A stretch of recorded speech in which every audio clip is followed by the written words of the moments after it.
चलिए एक बार देखते हैं हम लोग नायकाज कौन थे, अमर नायक कौन थे। विजयनगर अंपायर के अंदर जो एडमिनिस्ट्रेशन चलाया जाता था वो एडमिनिस्ट्रेशन चलाने के लिए दो इम्पॉर्टेंट पर्सन होते थे, एक कहलाता था नायकाज, दूसरा कहलाता था अमर नायकाज। ये 2 मार्क्स में आता है हु वर नायकाज। नायकाज कौन थे ये 2 मार्क्स का क्वेश्चन होगा। हम आपको बताते हैं नायक कौन था। विजयनगर का जो राजा था उसके पास अपनी पर्सनल कोई आर्मी नहीं होती थी। राजा आर्मी के लिए 2 पर्सन पे डिपेंडेंट था, एक अमर नायक, दूसरे नायक। अब क्या है कि जनरली वो मिलिट्री कमांडर जिनके पास बहुत सारे आर्म्ड सपोर्टर हैं और जिनकी रिस्पॉन्सिबिलिटी थी इस अंपायर के राजा के फोर्ट को प्रोटेक्ट करने की, उनको बोलते थे नायक। नायक कौन थे तो यहाँ पे देखिएगा, military chief who control the fort and had armed supporter. Military chief who control the fort and had armed supporters, उनको हम बोलते थे नायक। These chiefs often moved from one area to another and they were accompanied by peasant looking for fertile land on which to settle। ये लोग generally क्या होता था कि इनका टेन्योर फिक्स्ड होता था। जैसे मान लीजिए कि ये राजा का पैलेस हो गया, एग्जांपल बताते हैं, ये राजा का मान लीजिए पैलेस हो गया। अब क्या है कि ये नायक पूरे अंपायर में फैले हुए हैं, इस पूरे अंपायर में ये नायक क्या है कि स्प्रेड है। अब ये ग्रुप, एक ग्रुप यहाँ पे है तो इसे बुलाया गया कि 2-3 साल के लिए तुम यहाँ पे राजा के फोर्ट को जो है प्रोटेक्ट करो, तुम अपनी सर्विस यहाँ दो। जब इनका 2-3 साल खत्म हो जाएगा तो फिर इस ग्रुप को यहाँ से भेज दिया जाएगा कि तुम पूरे अंपायर में कहीं भी जाओ, कहीं भी सेटल हो जाओ, रहो, फिर तुम्हारा टेन्योर आएगा तो तुम आना। तब फिर दूसरे ग्रुप को बुलाया जाता था कि तब तक तुम आओ और क्या करो, तुम यहाँ पे अपनी सर्विस दो और राजा के फोर्ट को प्रोटेक्ट करो। फिर उसके बाद जब इनका टेन्योर खत्म हो जाएगा तो फिर इनको भेजा जाएगा, फिर थर्ड ग्रुप को बुलाया जाएगा। तो ऐसे ही पूरा का पूरा जो है वो सिस्टम चलता था। तो नायक जो है याद रखिए आप, मिलिट्री चीफ होते थे जो राजा के फोर्ट को कंट्रोल करते थे, उनके पास आर्म्ड सपोर्टर होता था। ये जो अपने पास आर्मी चीफ होते थे ये जनरली एक जगह से दूसरी जगह मूव करते रहते थे। इनकी मदद जो है वो पीजेंट करता था फर्टाइल लैंड चूज करने में, जहां पे ये लोग सेटल हो जाते थे, फिर इनका टेन्योर होता था तो ये वापस आ जाते थे। पीजेंट क्यों मदद करते थे? कारण है, पीजेंट इसलिए मदद करते थे क्योंकि पीजेंट को पता है कि ये बंदा यहाँ पे आकर 2-3 साल रहेगा, फिर 2-3 साल बाद तो राजा इसको बुला ही लेगा, तो जब ये फर्टाइल लैंड ये जो क्रिएट करके जाएगा वो लैंड मेरा आ जाएगा, मेरे पास हो जाएगा। तो दी चीफ्स वर नोन एज नायकाज, इनको नायकाज बोला गया। एक लाइन में आप इसको जो है याद रख सकते हैं। नायकाज कौन थे? वो मिलिट्री का कमांडर जिनके पास आर्म्ड सपोर्टर होता था, एक जगह से दूसरी जगह जनरली ये मूव करते रहते थे in search of fertile land. Peasant इनकी मदद करता था, फाइनली ये वहां पे सेटल हो जाते थे। और ये जो चीफ होते थे, इन चीफ को हम बोलते थे नायकाज। उसके बाद याद रखिए 1 मार्क्स का अलग क्वेश्चन है ये सेपरेट कि ये कौन सा लैंग्वेज बोलते थे। तो जनरली ये तेलुगु या कन्नड़ लैंग्वेज बोलते थे। दे यूजुअली स्पोक तेलुगु या कन्नड़ लैंग्वेज, या तो ये तेलुगु बोलते थे या तो ये कन्नड़ लैंग्वेज बोलते थे। जो नायकाज थे उन लोगों ने राजा की ऑथोरिटी को एक्सेप्ट कर लिया था, लेकिन कभी कभी क्या होता था कि कोई नायक कहीं पे एक लंबे समय के लिए सेटल हो गया। मान लीजिए कि 5-6 साल तक, 10 साल तक इसको नहीं बुलाया गया, ये यहीं पे सेटल हो गया। तो जब दोबारा फिर राजा इसको बुलाता था तो ये क्या करता था, जाने से मना कर देता था। तो वैसे समय में राजा जो है अमर नायक की मदद लेता था, मिलिट्री एक्शन लिया जाता था इनके अगेंस्ट, और फिर मिलिट्री एक्शन लेके जो है इनको जो है वो सबड्यू किया जाता था, हराया जाता था, फिर बताया जाता था कि आपको करना क्या है। तो मेनी नायकाज, ये पॉइंट याद रखिएगा, many nayakas submitted to the authority of king of Vijayanagara. बहुत सारे नायकाज ने विजयनगर के किंग की ऑथोरिटी को एक्सेप्ट किया था, but if they often rebelled and had to be subdue by the military action. लेकिन ये कभी कभी जो है वो क्या कर देते थे, रिबेल कर देते थे, विद्रोह कर देते थे, और वैसे समय पे इनको मिलिट्री एक्शन के थ्रू जो है वो सबड्यू किया जाता था। सबड्यू करने का मतलब होता है हराना, हराया जाता था। तो ये नायकाज थे। अमर नायक का सिस्टम जो है 4 मार्क्स का आता है अमर नायक के बारे में। अब देखिए, एक तरफ तो नायक है, इनको कोई टेरिटरी नहीं दी गई है, बल्कि ये पूरे एम्पायर में जहां चाहें वहां पे विजिट कर सकते हैं, वहां पे रह सकते हैं, पूरा का पूरा जो भी करना है वो वहां पे कर सकते हैं, कोई दिक्कत की बात नहीं। उसके बाद इनका एक फिक्स टेन्योर होता था, ये आते थे अपना राजा के फोर्ट को जो है वो क्या करते थे कि प्रोटेक्ट करते थे, फिर उसके बाद ये चले जाते थे। दूसरी तरफ अमर नायक ये मिलिट्री कमांडर है। ये वो मिलिट्री कमांडर है जिनको एक टेरिटरी दे दी गई है, एक अंपायर का एक छोटा सा हिस्सा उनको दे दिया गया है और बोला गया है कि तुम वहां जाओ और वहां पे जाके जनरली क्या करो, वहां पे रूल रेगुलेशन करो, वहां पे कंट्रोल करो रूल रेगुलेशन। और जो टैक्स आ रहा है, टैक्स मेनली 3 ग्रुप से आता था, या तो पीजेंट से आता था, या तो ट्रेडर से होता था, या तो आर्टिजन से आता था। जो पीजेंट से, ट्रेडर से या आर्टिजन से जो ट्रेड हो रहा है, जो उनसे जो प्रॉफिट हो रही है और उनसे जो तुम टैक्स ले रहे हो, उस टैक्स का कुछ हिस्सा तुम अपने पास रख लो। तुम वहां पे आर्मी बनाओ, आर्मी बिल्डअप करो, उसके ऊपर जो भी खर्च हो रहा है, ठीक है, उसका कुछ हिस्सा निकाल लो और बाकी बचा हुआ पैसा तुम लाके राजा को दे दो। ये कहलाते थे अमरनायक। तो अमरनायक के बारे में बताइए। Amaranayakas were the military commander who were given territory to govern by rajas. ये मिलिट्री कमांडर थे। अमरनायक कौन थे? मिलिट्री कमांडर थे जिनको कुछ टेरिटरी दे दी गई थी राजा के द्वारा गवर्न करने के लिए। दूसरा point, they collected tax and other dues from peasant, craft person and traders in the area. ये जनरली वहाँ के जो पीजेंट होते थे, वहाँ के जो क्राफ्ट पर्सन होते थे, जो आर्टिजन्स होता था, जो ट्रेडर होता था, उनसे ये टैक्स कलेक्ट करते थे।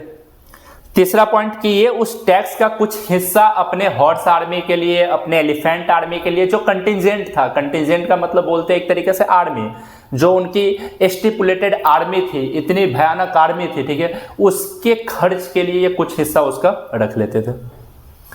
They retain part of the revenue for personal use and for maintaining a stipulated contingent of horse and elephant.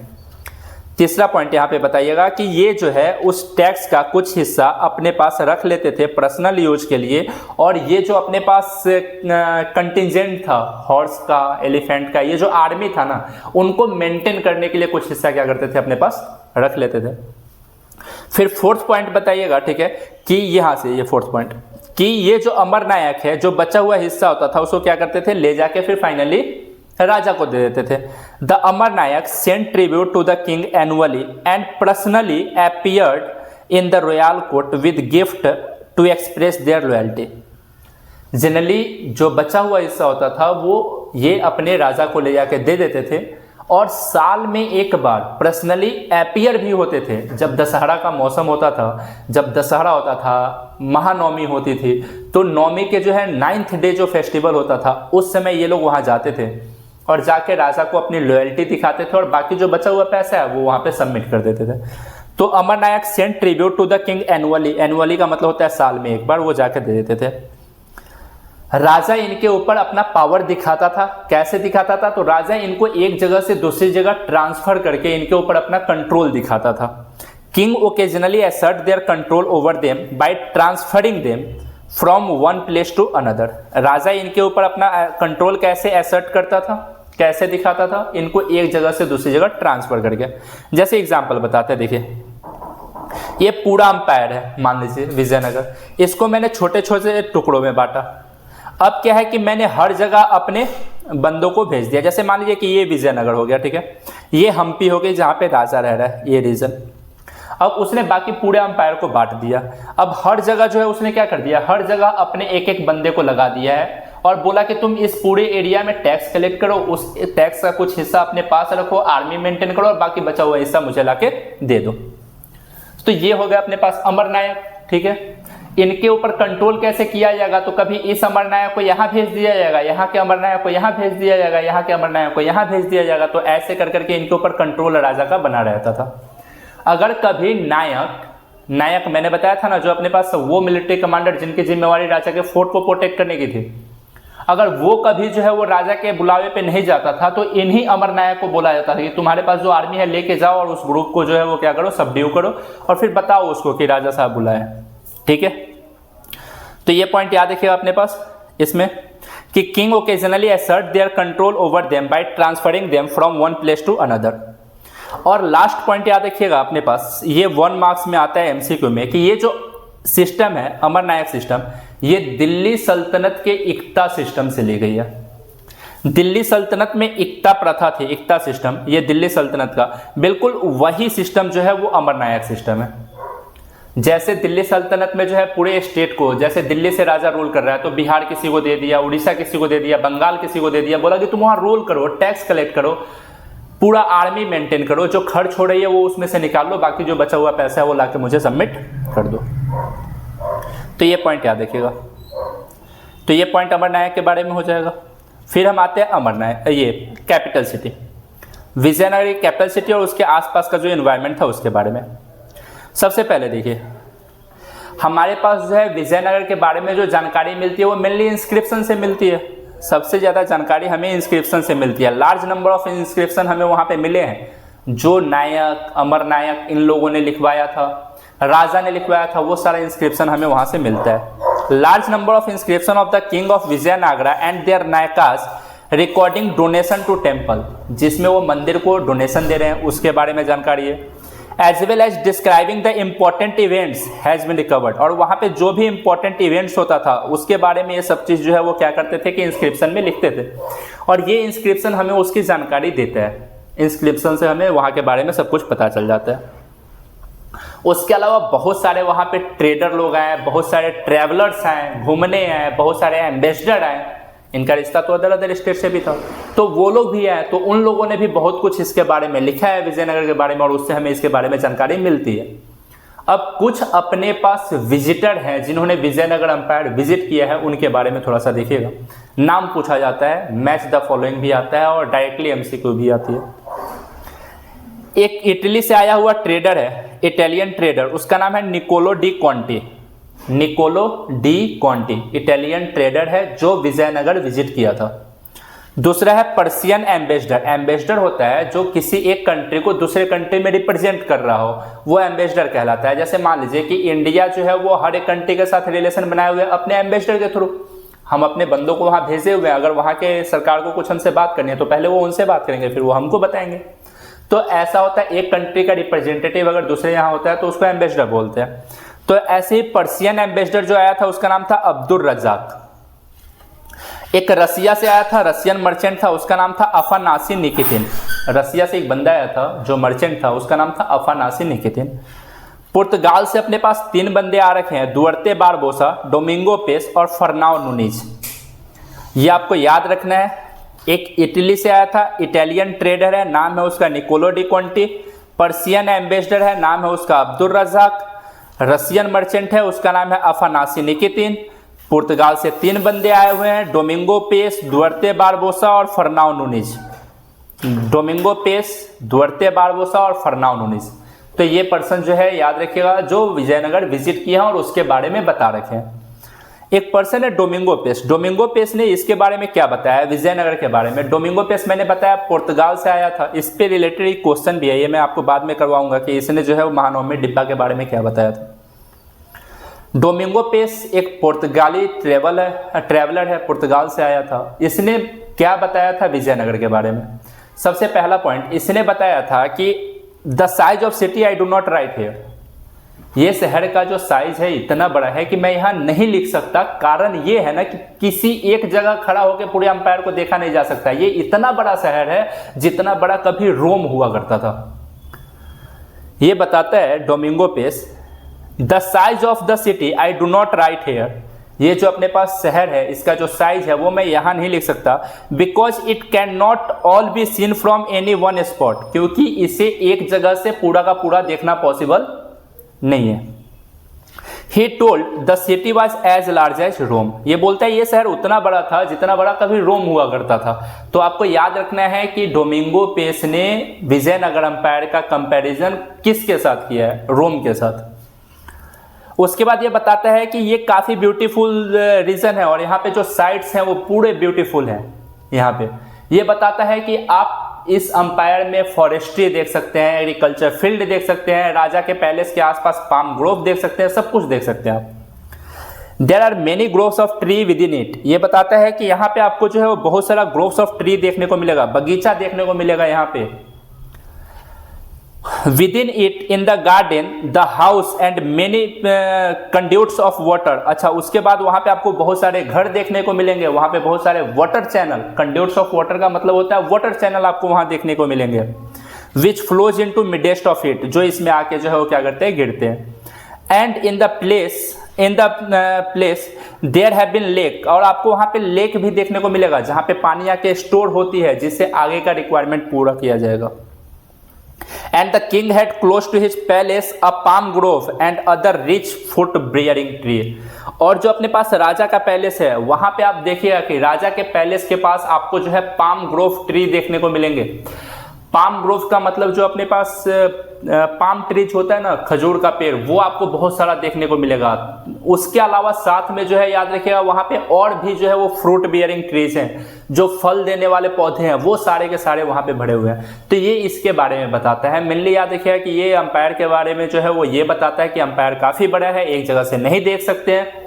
Umpire इतना बड़ा है कि मैं इसके बारे में यहाँ नहीं लिख सकता हूँ। ये अंपायर इतना बड़ा है जितना बड़ा कभी रोम हुआ करता था। ये अंपायर पूरा बगीचों से भरा हुआ है। यहाँ पे जो है याद रखिएगा कि बहुत सारे घर हैं। उसके अलावा जो है यहाँ पे वाटर कंड्यूट्स अलग से है, वाटर चैनल है, लेक है जहाँ पे पानी स्टोर होती है। तो ये सब पॉइंट आप इसके बारे में जो है वो क्या कर सकते हैं, बता सकते हैं। राजा का जो पैलेस है उसके चारों तरफ आपको पाम ग्रोव देखने को मिलेंगे। उसके बाद ये क्वेश्चन आता है, वाटर रिसोर्स कैसे पूरा किया जाता था विजयनगर का। 6 मार्क्स तक ये क्वेश्चन आ सकता है आपके पास, वाटर रिसोर्स कैसे पूरा किया जाता था। और हम आपको इसमें 8 पॉइंट अराउंड बताएंगे। आप सुनिए क्या लिखिएगा। सबसे पहले देखिए कि वाटर रिसोर्स कैसे पूरा किया जाता था। तो विजयनगर अंपायर जो है वो कहाँ लाइज करता था। विजयनगर अंपायर साउथ इंडिया का पार्ट है, और ये साउथ इंडिया का वैसा पार्ट है जहाँ पे पूरा सेमी एरिड रीजन है। सेमी एरिड रीजन कहने का मतलब ना सूखा हुआ रीजन है। ये ऐसा रीजन है जहाँ पे बारिश उतने लेवल की नहीं होती है कि आप एग्रीकल्चर अच्छे से कर सकते हैं। उस लेवल का बारिश भी यहाँ नहीं होता है कि आप एग्रीकल्चर अच्छे लेवल का कर सकते हैं। तो ऐसे समय में क्या किया जाएगा, तो ऐसे समय में याद रखिएगा कि पानी को स्टोर करना इनके लिए काफ़ी ज़्यादा जरूरी हो गया था। उसके अलावा मैं आपको बताता हूँ, देखिए ये विजयनगर अंपायर है। विजयनगर अंपायर के नॉर्थ में पूरा अपने पास जो है वो ग्रेनाइट हिल्स है, काफ़ी कठोर चट्टान है। और इस हिल से बहुत सारे स्ट्रीम्स निकल के आते हैं, पानी की धार निकल के आती है। इस हिल से बहुत सारे स्ट्रीम्स निकल के आते हैं। अब ये स्ट्रीम्स जो है वो क्या करते हैं, नीचे मिलते हैं, यहाँ पे पानी स्टॉक हो जाती है। उसके बाद यही पानी जो है आगे जो है एक रिवर का फॉर्म लेके चलती है, ऐसे ही अपने पास एक नदी बन जाती है। तो जहाँ पे स्ट्रीम्स आके मिलते थे वहीं पे इन लोगों ने एक बहुत बड़ा एम्बैंकमेंट बना लिया था। वहीं पे इन लोगों ने क्या किया था, एक बहुत बड़ा एम्बैंकमेंट बना लिया था, ऐसे एक टैंक टाइप का बना लिया, और यहाँ पे पानी स्टोर हो गई। अब यहाँ पे पानी स्टोर हो गई तो उसके बाद यहाँ से एक चैनल बना के जो है वो पानी आगे लेके चले आए। तो ऐसे एक टैंक का नाम है कमलापुरम टैंक, जो इन लोगों ने बनाया था। उसके अलावा क्या है कि ये जो नदी जा रही है, इस नदी में ये लोग क्या करते थे, आगे डैम बना देते थे। अब यहाँ डैम बना दिए तो यहाँ पे बहुत सारा वाटर स्टॉक हो गया। अब यहाँ पे बहुत सारा वाटर स्टॉक हो गया तो फाइनली जो है यहाँ से एक कनाल बना दिए, नहर बना दिए, और नहर बना के पानी आगे की तरफ ले आए। ऐसे एक कनाल का एग्जाम्पल है अपने पास हिरिया कनाल। हिरिया कनाल। तो ऐसे ही ये जो अपने पास टैंक है उसका नाम है कमलापुरम टैंक। कमलापुरम टैंक। और यहाँ पे जो कनाल है वो हिरिया कनाल। तो ये पॉइंट आप आराम से याद रख सकते हैं। सबसे पहला पॉइंट कि विजयनगर अंपायर जो है वाटर रिसोर्स कैसे पूरा करता था। पहला पॉइंट आप इसके बारे में बताइएगा कि Vijayanagara empire is one of the most arid, as this is one of the most arid zone. Vijayanagara empire जो है अपने पास एरिड जोन में लाइज करता था। कौन से जोन में, एरिड जोन में। कि as this is one of the most arid zone of peninsula. Peninsula river वो होता है, देखिए पेनिनसुला का मतलब होता है वो लैंड जो 3 तरफ से वाटर से कवर हो। तो as this is one of the most arid zone of peninsula, तो यहाँ पे हमें जो है वो काफ़ी अच्छा अरेंजमेंट करना पड़ेगा रेन वाटर को रोकने के लिए, और साथ में जो है बाकी जो वाटर रिसोर्स है उनको जो है वो क्या करने के लिए, मैनेज करने के लिए। As this is one of the most arid zone of peninsula, so elaborated arrangement had to be made to store the rain water, ठीक है, and conduct into the city. और ताकि हम शहर तक पानी पहुंचा पाए उसके लिए हमें काफ़ी अच्छा अरेंजमेंट करना पड़ेगा। तो ये पहला पॉइंट बनाइएगा, वाटर रिसोर्स को कैसे पूरा करते थे उसमें। दूसरा पॉइंट यहाँ पे बनाइएगा, यहाँ पे कि विजयनगर जो है अपने पास तुंगभाद्रा नदी के बेसिन में लाइज करता था। Vijayanagar lies in the basin of river Tungabhadra which flows in a north east direction. ये तुंगभाद्रा नदी के बेसिन में, अच्छा किसी नदी का बेसिन क्या होता है, तो वो एरिया जो किसी एक नदी के द्वारा जो है वो क्या किया जा सकता हो, वो एरिया जो किसी एक नदी के द्वारा ड्रेन किया जा सकता हो। The area that can be drain by a river, वो एरिया जहां तक एक नदी का पानी पहुंचाया जा सकता है उसे हम क्या बोलते हैं, उसका बेसिन बोलते हैं। तो ये तुंगभद्रा नदी के बेसिन में लाइज करता था। तीसरा पॉइंट कि ये जो है अपने पास चारों तरफ से, ये थर्ड पॉइंट बताइएगा कि ये चारों तरफ से ग्रेनाइट हिल्स है, stunning granite hills. Stunning granite hills का मतलब घुमावदार, तो स्टनिंग ग्रेनाइट हिल से घिरा हुआ था। The city was surrounded by stunning granite hills and a large number of streams flows down to the river from this rocky outcrops. ये चारों तरफ से अपने पास ग्रेनाइट हिल से घिरा हुआ था और उस हिल से बहुत सारे स्ट्रीम्स निकल के नीचे आते थे, पानी की धार बहुत सारी नीचे निकल के आती थी। तो ये थर्ड पॉइंट बनाइएगा। चौथा पॉइंट, ठीक है, कि इसके जो अपने पास ये जो मतलब कि स्ट्रीम जहाँ पे आती थी, मिलती थी, वहाँ पे एम्बैंकमेंट्स जो है वो क्या किए गए थे, बनाए गए थे। एम्बैंकमेंट्स का मतलब मैंने बताया ना, एक छोटा सा वो समझ लीजिए पानी को रोकने के लिए हमने जो है वो टैंक जैसा बना दिया, या फिर उसके ऊपर जो है वो वॉल बना दिया चारों तरफ से, ताकि पानी वहाँ स्टोर हो जाए। तो embankments were built along this stream to create a reservoir of various size या वेरिंग साइज। और यहाँ पे मैंने एम्बैंकमेंट बना लिया। एम्बैंकमेंट बनाने से क्या हुआ कि वहाँ पे पानी स्टॉक हो गई और वहाँ पे वाटर रिजर्वायर क्रिएट हो गया। वाटर रिजर्वायर का मतलब जहाँ पे पानी काफ़ी लार्ज नंबर में जमा हो जाती है, तो वहाँ पे वाटर रिजर्वायर क्रिएट हो जाता था। फिफ्थ पॉइंट यहीं पे बताइएगा कि एक इंपॉर्टेंट अपने पास जो वैसा ही वाटर रिजर्वायर था, वैसा ही एक इंपॉर्टेंट है। The most important tank was Kamalapuram tank. वैसे एक इंपॉर्टेंट टैंक है जिसका नाम है कमलापुरम टैंक। और इससे जो पानी आती थी, ये पानी मेनली जो है वो तुंगभद्रा नदी से लेता था, मतलब वो जहाँ पे स्ट्रीम आके मिलते थे वहाँ से वो पानी लेता था। और इससे जो है आसपास के फील्ड जो है वो कल्टीवेट हो जाते थे। उसके आसपास का जितना भी एग्रीकल्चर फील्ड था उसमें पानी पहुंचाना इरिगेशन के लिए वहां चला जाता था। साथ में इससे पानी जो है वो एक चैनल के थ्रू रॉयल सेंटर तक पहुंचाया जाता था। The most important tank was Kamalapuram tank. Water from this tank not only irrigate the field near by, आसपास के सिर्फ फील्ड को ही वो कल्टीवेट नहीं करता था, बल्कि इरिगेट नहीं करता था, बल्कि इससे पानी जो है एक चैनल के थ्रू रॉयल सेंटर तक, जो राजा का पैलेस था ना, वहां तक पानी पहुंचाई जाती थी। ये पॉइंट आपको क्या करना है, याद रखना है कि इससे पानी सिर्फ आसपास के रीजन तक ही नहीं, बल्कि जो राजा का पैलेस था वहां तक भी पानी पहुंचाई जाती थी। तो जैसे देखिए ये अपने पास हो गया कमलापुरम टैंक, ठीक है। तो ये जो आसपास का एग्रीकल्चर लैंड है, यहाँ पे तो हम खेती करने के लिए जो है इरिगेशन करने के लिए इसका पानी यूज कर लेंगे, और साथ में यहाँ पे अपने पास रॉयल सेंटर है, राजा का घर, ठीक है।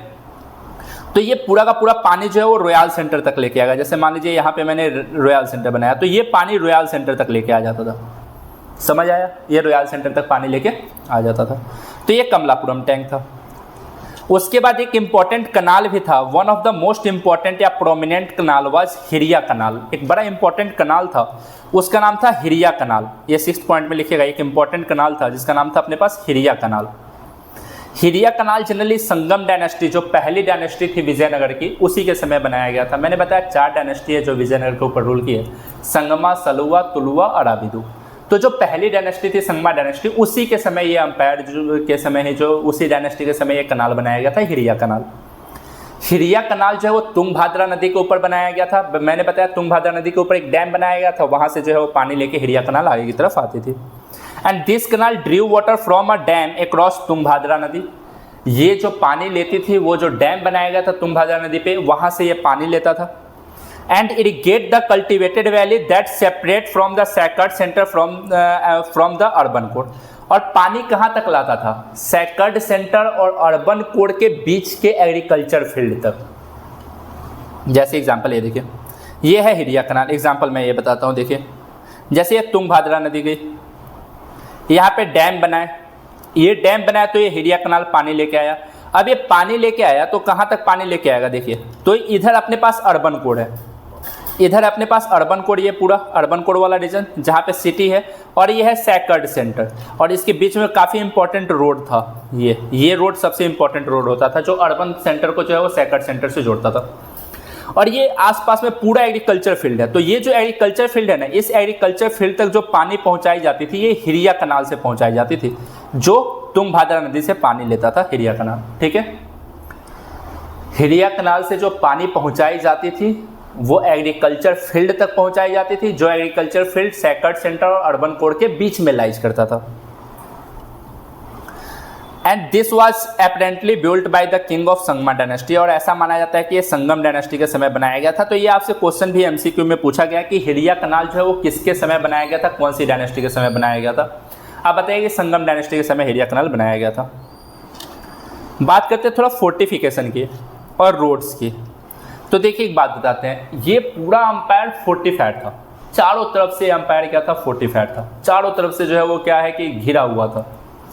अब कैसे, तो इसके बारे में अब्दुल रजाक हमें बताता है फोर्टिफिकेशन के बारे में। अच्छा, अब्दुल रजाक मैंने बताया था पर्सिया से आने वाला एक एम्बेसडर था, and Persian ambassador to Calicut present day Kozhikode in 15th century. 15th century में एक कालीकट आया था, कालीकट केरल में है, आज उसे कोझिकोड बोलते हैं। तो वहाँ पे आया था 15th सेंचुरी में, मतलब विजयनगर अंपायर में ये विजिट किया था 15th सेंचुरी में। अब्दुल रजाक ये बताता है हमें फोर्टिफिकेशन के बारे में। क्या बताता है, ये बताता है कि walls encircled not only the city but also its agriculture land, its hinterland, its forest। यहाँ पे जो फोर्टिफिकेशन है ना, ये फोर्टिफिकेशन से सिर्फ एग्रीकल्चर लैंड ही नहीं घेरे हुए हैं, हिंटरलैंड तक को घेरे हुए हैं, फॉरेस्ट्री तक को घेरे हुए हैं, पूरा शहर जो है वो घिरा हुआ है, चारों तरफ से फोर्टिफिकेशन है, ऐसा ये बताता है। जैसे एग्जांपल बताते हैं, देखिए एक्चुअली 7 लेयर्स ऑफ वॉल है। अब देखिए पहला क्या है अपने पास, स्टनिंग ग्रेनाइट हिल्स। अब ये ग्रेनाइट हिल्स हो गया, तो पहला जो है इसमें हमने क्या किया कि इसी शेप का पत्थर उठा उठा के डाल दिया, फिर इसमें इसी शेप का हमने पत्थर उठा के डाल दिया। तो विज्ड शेप के मतलब जैसा शेप होगा वैसे शेप का हम यहाँ पे पत्थर उठा के इसको फिल कर देंगे। तो पहला ये वॉल बन गया, क्योंकि वो माउंटेन क्रॉस करके आना आसान नहीं है, और इधर मैंने पत्थर भर दिया, अंदर से मैंने अर्थ पैक्ड कर दिया। अर्थ पैक्ड कहने का मतलब मिट्टी से, मिट्टी में थोड़ा भूसा मिला के उसके बाद मैंने अच्छे से पैक कर दिया इसको, पहला ये हो गया। अब इसके अंदर आएंगे, अच्छा यहीं पे मैंने जो है वो अपने पास छोटा सा आर्मी के लिए जो है वो अलग से जो है वो एक छोटा छोटा बेस्टन्स टाइप का बना दिया, स्टेशन टाइप का बना दिया, ताकि ये वॉच कर सके कि दूर से कोई आर्मी आ रही है तो उसको ये आराम से यहाँ से देख सकते हैं।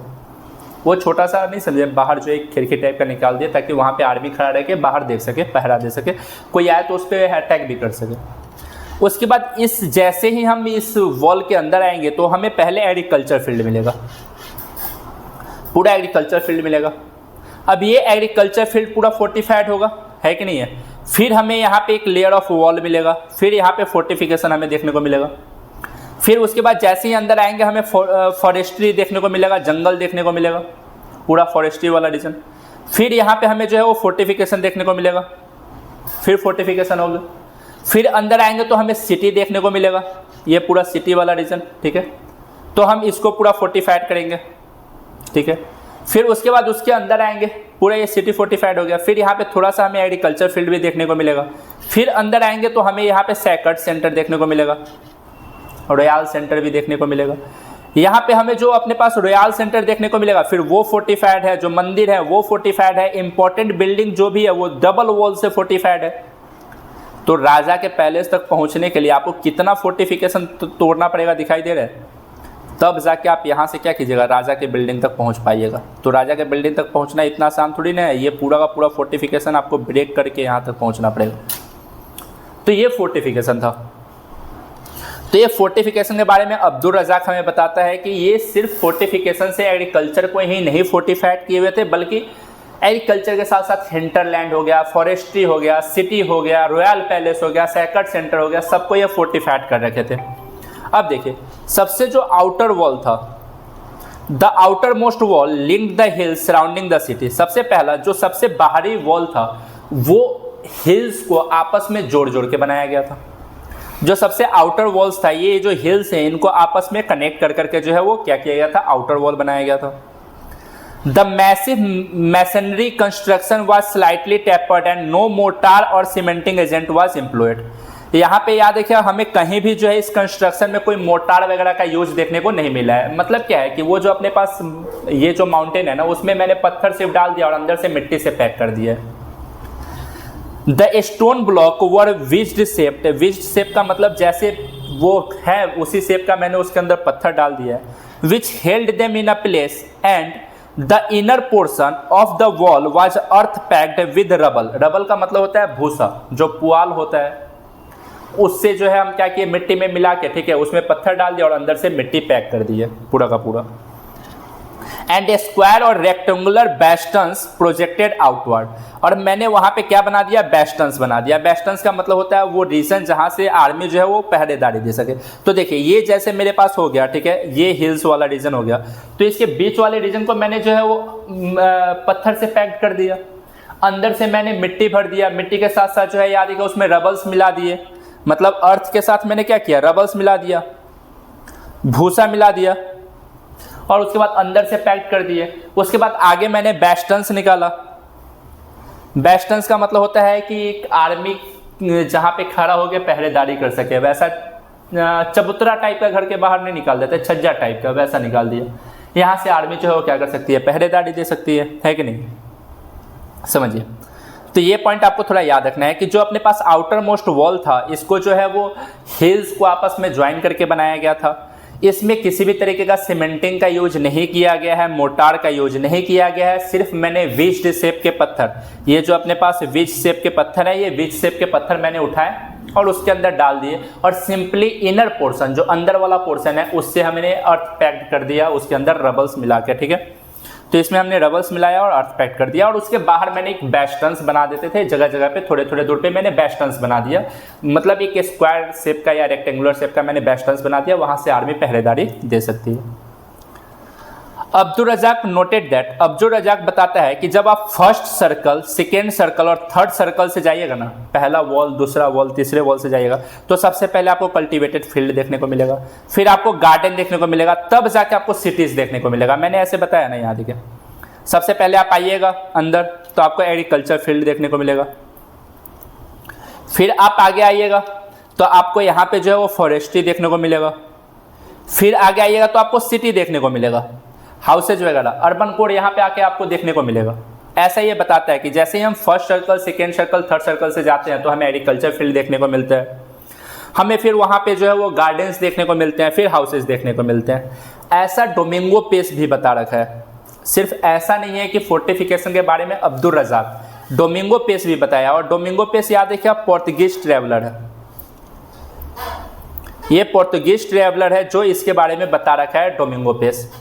डोमिंगो पेस बताता है कि जैसे ही आप पहले सर्कल से अंदर जाइएगा, from the first circle unit you enter the city is great distance, पहले सर्कल से जैसे अंदर जाइएगा ना तो शहर काफी दूर है, शहर नजदीक नहीं है, वहां से काफी दूर है। In which there are fields in which they sow rice and have many gardens and much water in which water come from 2 lakes, जहां पे पानी जो है वो 2 लेक से होके आता है। तो मतलब क्या है कि ये देखिए, जैसे हम आपको बता रहे हैं कि ये जो अपने पास फोर्टिफिकेशन है ना, इस फोर्टिफिकेशन से सिटी तक जाना काफी नजदीक नहीं है, काफी लंबा डिस्टेंस आपको ट्रेवल करना पड़ेगा, डोमिंगो पेस बताता है। आप यहाँ तक जाइएगा तो आपको एग्रीकल्चर फील्ड, फॉरेस्ट्री, आपको वाटर कंड्यूट्स देखने को मिलेंगे, यहाँ पे आपको पानी का चैनल देखने को मिलेगा, यहाँ पे 2 लेक्स देखने को मिलेंगे, यहाँ पे 2 झरना है, पानी वहाँ पे लाया जाता है, वहीं से पानी जो है फिर आगे सप्लाई की जाती है। तो ये पॉइंट यहाँ पे डोमिंगो पेस बताता है कि आपको यहाँ पे 2 लेक देखने को मिलेंगे, वहीं से जो है पानी आगे सप्लाई की जाती है। और ये स्टेटमेंट आज भी सही है।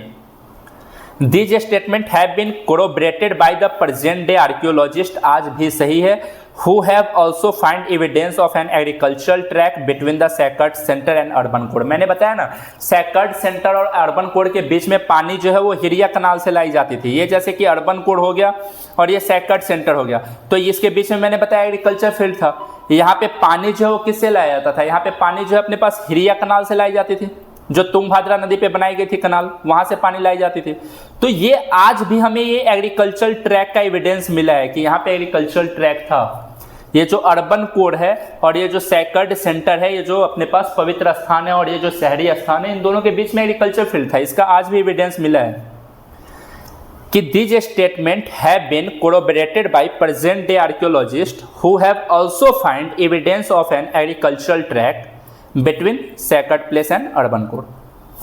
This track was survived by an elaborated canal system drawing water from Tungabhadra. और यहाँ पे पानी जो है कनाल के थ्रू लाई जाती थी, जो तुंगभद्रा पे बनाई थी। क्या मैंने बताया ना, हिरिया कनाल से पानी लाई जाती थी। तो ये आज भी वहाँ पे क्या है कि बिल्कुल एविडेंस के रूप में है। ठीक है। अच्छा एक बात बताइए, फोर्टिफिकेशन जितना भी किए वो तो सही है, लेकिन हमने एग्रीकल्चर को क्यों फोर्टिफाइड किया?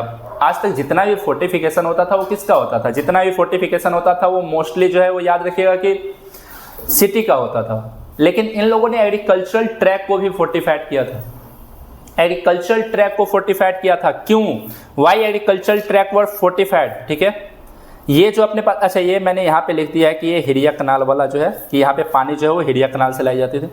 तो यहाँ पे क्वेश्चन है कि एग्रीकल्चरल ट्रैक को क्यों फोर्टिफाइड किया जाता था। तो देखिए पहले जब भी लड़ाई होती थी ना, एक अंपायर दूसरे अंपायर पे अटैक करता था ना, तो उस समय क्या होता था कि वो फोर्टिफिकेशन तोड़ के अंदर जा नहीं सकते थे, काफ़ी स्ट्रॉन्ग फोर्टिफिकेशन होता था, तो वो लोग बाहर ही डेरा डाल के बैठ जाते थे।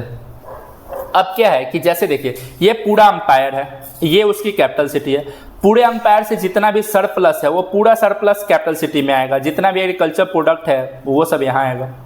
सिटी पूरा फोर्टिफाइड है और इस सिटी के अंदर इतना सामान रहता था कि 2-3 साल तक, 2 साल तक आराम से अपने आप को क्या कर सकते हैं, बचा सकते हैं। कोई अटैक भी कर दे पूरे अंपायर से आके तो सिटी के अंदर नहीं आ पाएगा, क्योंकि यहाँ पे पहली बात तो बहुत बड़ा सा वॉल है, गेटवे सिर्फ वेल गार्डेड गेटवे होते थे, गेट से अंदर जाना पॉसिबल नहीं था। तो ये लोग इंतजार करते थे बाहर से कोई अटैकर आता था कि कभी तो तुम्हारे अंदर का स्टॉक खत्म होगा, तुम बाहर तो आओगे, समझिए इस बात को। लेकिन अगर मान लीजिए मैंने ये आसपास का जो एग्रीकल्चर ट्रैक है, अगर मैंने ये सारा फोर्टिफाइड कर लिया तो जो भी बाहर की आर्मी आएगी वो तो यहीं खड़ी रहेगी ना, तो भाई कोई दिक्कत नहीं, तो यहाँ खड़ा रहे, हम अंदर, हमारे पास वाटर रिसोर्स भी अंदर ही है, हमारे पास एग्रीकल्चर ट्रैक भी अंदर ही है, तो क्या दिक्कत है, तुम यहाँ पे खड़े रहो, हम आराम से अंदर जो है वो प्रोडक्शन करेंगे, खाएंगे। हाँ भले ही ये एक्सपेंसिव है लेकिन काफ़ी इलेबोरेटिव है, काफ़ी बढ़िया तरीका है एक अंपायर को प्रोटेक्ट करने का। तो हम यही बताना चाहते हैं, देखिए कि ये एग्रीकल्चरल ट्रैक क्यों फोर्टिफाइड किए थे। The objective of medieval siege was to starve the defender into submission. Main objective था कि अगर कोई बंदा हमारे ऊपर अटैक कर दे तो हम उस समय अपने आप को जो है वो क्या नहीं करें, उसके सामने सबमिशन ना करें, अपने आप को उसके सामने जो है वो डाल ना दे हथियार कि हाँ भाई अब हमारे पास कुछ नहीं है, भूखमरी के कारण। क्योंकि अगर मान लीजिए सिटी के अंदर है तो आप कितने दिन का स्टॉक रखिएगा, 1 ईयर का मैक्सिमम, 1 साल का खाना स्टॉक रखिएगा, उसके बाद तो आपको जो है खाना खत्म होगा तो बाहर जाना ही पड़ेगा, लड़ना ही पड़ेगा। आपको याद है चित्तौड़गढ़ जब रानी पद्मावती, रतन सेन वाला स्टोरी, जब अलाउद्दीन खिलजी बाहर था, उन लोगों को आखिर में बाहर आके लड़ना पड़ा ना, अपने चित्तौड़गढ़ से बाहर निकलना पड़ा, तब तक तो वो नहीं निकले ना जब तक उनके पास फूड स्टॉक था, खाना था। The objective of medieval siege was to starve the defender into submission. This siege could be last for several months and sometime even years. कभी कभी तो ये जो अपने पास सीज होता था ये कभी कभी जो है वो कुछ महीने तक, कुछ साल तक, जब तक उसके पास स्टॉक है तब तक वो आपके पास आके सबमिशन नहीं करेगा, ठीक है, ये तो फैक्ट है। Normally rulers try to prepare for such situation by building large granaries within fortified area. Generally ये सबमिशन से बचने के लिए राजा लोग क्या करते थे, अपने कैपिटल सिटी के अंदर ही बहुत बड़ा बड़ा ग्रैंडरी बना लेते थे, उसी के अंदर सामान स्टॉक कर लेते थे, खाना स्टॉक कर लेते थे, ताकि मतलब जो भी फूड वगैरह है स्टॉक कर लिए, ताकि अगर फ्यूचर में कोई अटैक करे तो हम अपने आप को डिफेंड कर सकें। बट तो ये पॉइंट याद है कि normally for such situation by the, यहाँ पे जो राजा होते थे, ठीक है, याद रखिए, prepare for such situation by building a large granaries within the fortified. राजा इसके लिए क्या करते थे, जो राजा होते थे वो बड़ा बड़ा सा अपने पास ग्रैंडी बना लेते थे। But the ruler of Vijayanagara adopted a more expensive and elaborated strategy of protecting the agriculture belt itself. Vijayanagar के राजा ने काफ़ी एक्सपेंसिव लेकिन काफ़ी इलेबोरेटिव जो है वो टेक्निक अपनाया। वो क्या किया, उन्होंने जो है पूरा का पूरा फोर्टिफिकेशन ही कर लिया एग्रीकल्चर ट्रैक का। And a second line of fortification was around the inner core of the urban complex. Urban complex second वाले से आएंगे तो थर्ड लेवल जैसे ही हम अंदर आएंगे तो रॉयल सेंटर देखने को मिलेगा। रॉयल सेंटर के अंदर जो मेजर बिल्डिंग्स होती थी वो जो है वो डबल वॉल, हाई वॉल से जो है वो फोर्टिफिकेशन था। And the fort was entered through a well guarded gateway which linked the city with major road. और वो जो अपने पास था वो फोर्ट तक अंदर आने के लिए आपको जो है वो गेट से होके आना पड़ेगा, और गेट जो है वो वेल गार्डेड था, बहुत सारे लोग वहाँ रहते थे, बहुत सारी आर्मी रहती थी, सबसे जो है वो क्रॉस करके आना पड़ता था। तो ये डोमिंगो पेस बताता है। तो यहाँ पे ये फोर्टिफिकेशन के बारे में बता दिया कि ये फोर्टिफिकेशन क्यों किए थे, तो यहाँ पे बता दीजिएगा कि ये क्यों किए थे, ताकि वो स्टारवेशन में अपने आप को बचा सके। ये बताता है डोमिंगो पेस की सेकेंड जैसे ही लेयर से आप अंदर जाइएगा तो आपको जो है वो अर्बन कोड देखने को मिलेगा। फिर अंदर जाइएगा तो रॉयल सेंटर देखने को मिलेगा। रॉयल सेंटर के अंदर जो है इंपॉर्टेंट बिल्डिंग्स जो है उसको भी जो है वो दोबारा जो है वो क्या किया गया, हाई वॉल से जो है वो कवर किया गया है। जैसे ही एक फोर्ट से आप दूसरे फोर्ट में अंदर इंटर कीजिएगा तो यहाँ पे आपको बहुत बड़ा सा गेटवे देखने को मिलेगा जो वेल गार्डेड है, बहुत सारे यहाँ पे जो है वो सैनिक खड़े होंगे और उसके बाद आपको उसके अंदर जो है इंटर करना पड़ेगा। गेटवे जो बनाए गए थे, यहाँ देखिए, the gateways were distinctive architectural feature that often defined the structure to which they regulate access. ये गेटवे जो है ना वो काफी बड़ा होता था, उसके ऊपर आर्किटेक्चर किया गया होता था, बहुत चीज बनाया गया होता था उसके अंदर, समझिए उसके ऊपर गेटवे के ऊपर वो उनके रिसोर्स को बताता था कि ये कितना मतलब कि धन दौलत इनके पास है, कितना अच्छा टेक्नोलॉजी है, एक्सेस टू टेक्नोलॉजी बताता था कि उस जमाने में ऐसा बड़ा बड़ा गेटवे बनाना, उसके ऊपर वो सारा का सारा काम करना, ये काफ़ी अच्छा खासा जो है उनके रिसोर्स एक्सेस को बताता है, उनके टेक्नोलॉजी को बताता है, एक्सेस टू टेक्नोलॉजी कितना बढ़िया है। उसके बाद गेटवे के ऊपर जो है ये लोग डोम टाइप का स्ट्रक्चर बनाते थे, आर्क। गेटवे के ऊपर जो है ये लोग क्या करते थे, आर्क बनाते थे, डोम टाइप का स्ट्रक्चर, ठीक है, ये जो है अपने पास। तो the arc on the gateway was a typical feature of architecture introduced by the Turkey Sultan. Generally याद रखिएगा कि टर्की सुल्तान लोगों ने इसको इंट्रोड्यूस किया था हमारे यहाँ। मैंने आपको बताया था विजयनगर की लड़ाई जो है उड़ीसा के साथ और डेक्कन के साथ होती रहती थी। लड़ाई दो चीज़ को लेके होती थी, पहला होता था एग्रीकल्चर फील्ड को कंट्रोल करना और दूसरा जो रिसोर्स ओवरसीज स्टेट से जनरेट हो रहा है उसको लिए। लेकिन इनके बीच में एक जगह जो है आपको कॉपरेशन देखने को मिलता है, वो है फील्ड ऑफ आर्किटेक्चर। तो टर्की सुल्तान लोगों ने गेटवे के ऊपर आर्क बनाने का कॉन्सेप्ट लाया था और ये कॉन्सेप्ट जो है वो विजयनगर के राजा ने भी एक्सेप्ट किया था। तो ये पॉइंट आपको थोड़ा सा याद रखना। तो इतना तक हो गया। नेक्स्ट क्लास में मैं आपको रोड पढ़ाऊंगा, अर्बन कोड पढ़ाऊंगा, फिर रॉयल सेंटर, ठीक है।